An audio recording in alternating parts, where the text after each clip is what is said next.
Thank you, Alice. Hello, everybody. So my name is Paul Bearpark. I'm District Councillor and I represent Waterbeach and Milton Ward, which also includes Landbeach and Chittering. I've been a councillor for a couple of years.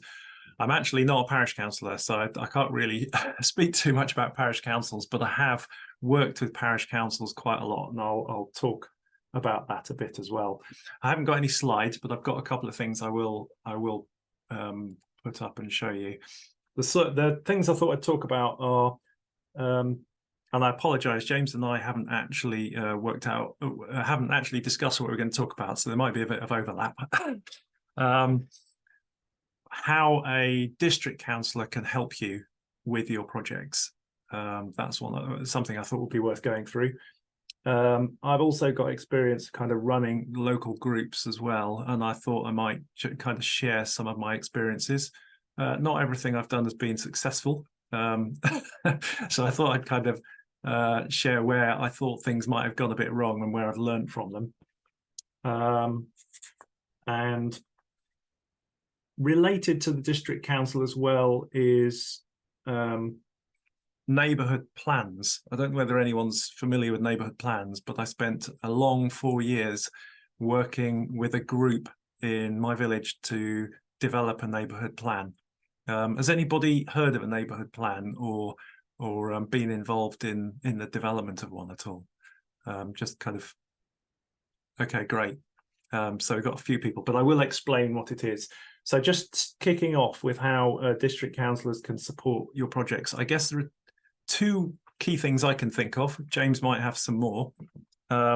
One is if you've got a project that involves has to have a planning application, district councillors can obviously help with that, can point you in the right direction, maybe advise in terms of which officers you should speak to about your planning application. So one of my ward colleagues, Judith Rippeth, helped Milton Cycling Campaign. They raised, they were awarded a grant for one of the Zero Carbon Communities grants for putting in cycle parking facilities in Milton, and one of the areas they wanted to put was outside some flats, and they needed planning application for this. So Judith has helped with that, helped work out where it should go just outside the flats, because I think and worked with the officers to try and progress that. It's taken a long time. I've been very surprised, and she's been very surprised how long it's taken, but she has helped smooth the path and has helped the cycling campaign get that planning application through and the cycle parking delivered for the residents of those flats. The second one is if you are planning to apply for a grant, it's always useful to get your ward councillor to support that grant. So when it goes to the grants committee and they're deciding which grants to award, it's really, really helpful to have district councillor support. So well worth talking to district councillors at that point to ask them to provide some words of support for your project. So those are the two main things. So just moving on to neighbourhood plans. I'm just going to share my screen very briefly just to show you the document, which is the Waterbeach Neighbourhood Plan. Oh, sorry, I think that's shared the right thing. Just scroll up a bit. So hopefully you can see that. This is a 150-page document, which is the Waterbeach Neighbourhood Plan.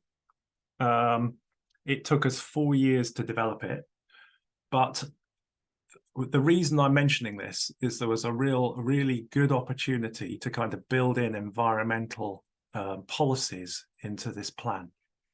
So it sits kind of alongside the South Cambs District Council's local plan, but it's much more tailored to your parish. So just to give you an idea of some of the things it addresses. So It addresses so we can address kind of transport issues and kind of encourage walking and cycling and making it safer for walking and cycling in the village, so that as development progresses, the developers and the South Cambs District Council need to take these policies into account. There's also policies on conservation and heritage and green infrastructure and biodiversity. So I'm not suggesting that you'll want to set out with a project which is a neighbourhood plan, but I just thought I'd make you aware of this, because it's a really good opportunity to kind of build in, I suppose, green infrastructure as your area develops. And you may be aware, Waterbeach has got a new town that's just started being built, and these policies will also apply to the new town. So we're really pleased that we managed to have the Waterbeach neighbourhood plan apply not just to Waterbeach village, but to the whole of the new town. So it's I just thought I'd mention that, because it's quite an interesting thing to get involved in. You don't really need any kind of planning experience. The group of us that over the 4 years brought this forward and developed this plan were supported by a planning consultant who really helped us. And if you do get involved in the neighbourhood plan, unless you've got a planning expert on your team, it's very worthwhile having a planning consultant support that. One more thing relating to parish councils is that you generally need a sponsor for your neighbourhood plan, and that normally is the parish council. So that's where parish councils fit in. And we also had some parish councillors on our group who developed this neighbourhood plan. It is a huge undertaking, certainly ours was. You don't need to have as many policies as we have here, but it's you can have one policy, I think. But South Cambs District Council does encourage parishes to develop neighbourhood plans.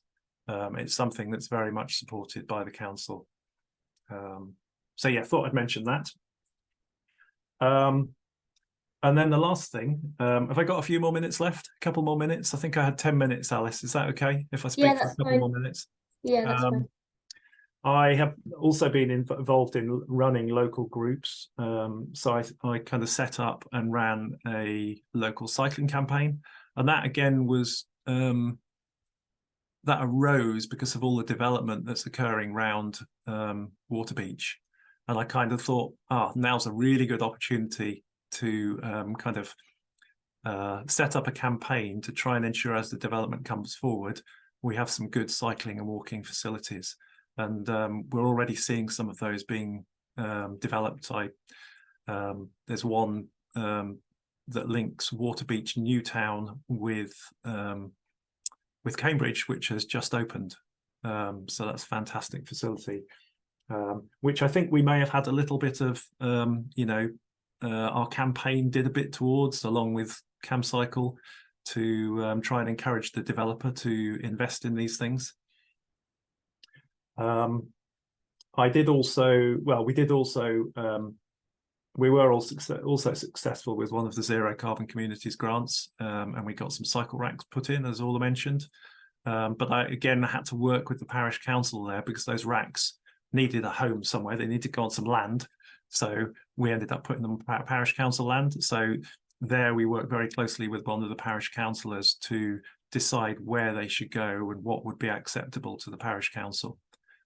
So you can never do these things in isolation. You always have to work with probably a parish council or a district council or even a county council, because county council also own some of the land and some of the highway as well. And the final thing I was going to mention, I suppose some of the things I've learned. Many years ago, South Cambs District Council had a scheme called the Sustainable Parishes Energy Partnership.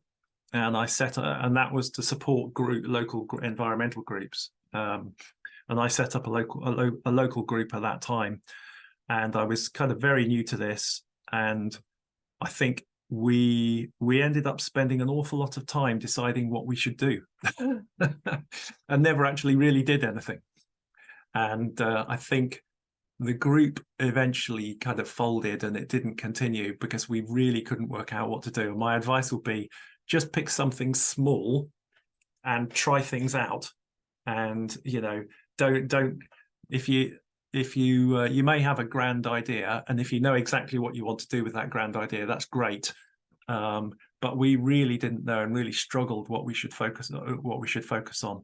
And I think what we should have done was just taken the plunge and just done a few small projects just to get everybody kind of feeling as if we were actually achieving something. So yeah, that's my kind of experience of my kind of lessons learned, as it were, from running groups locally.